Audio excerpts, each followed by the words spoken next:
Lahat ba ng bumibitaw ay gustong umayaw? Marami sa atin ang nakikipag-iwalay hindi dahil gusto nating mang-iwan, kundi dahil alam natin na yun ang mas tamang gawin. Hindi lang para sa kanila, kundi para sa sarili natin. Kapag nagmamahal kasi tayo, nakakalimutan natin na may sarili tayong halaga, na minsan hindi na natin yung nakikita dahil mas pinapahalagahan natin sila.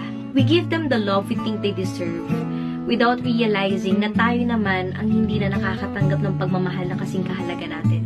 Na minsan pakiramdam natin, hindi ganito lang yung deserve natin. Because we know ourselves and we know our worth. At kung sa tingin mo hindi mo deserve yung ganito, don't hesitate to choose yourself. Huwag kang matakot iwan siya. Kasi alam mo kung ano yung halaga mo eh. Kung luha ang binigay niya sa'yo sa mga pagkakataon na ngiti ang idinulot mo sa kanya, umitaw ka. Kung pagsuko ang pinaramdam niya sa'yo sa mga pagkakataong pinili mong lumaban pa, tapusin mo na. Hindi naman tayo pumasok sa relasyon para magmahal lang. Pumasok tayo sa relasyon dahil gusto nating mahalin pabalik.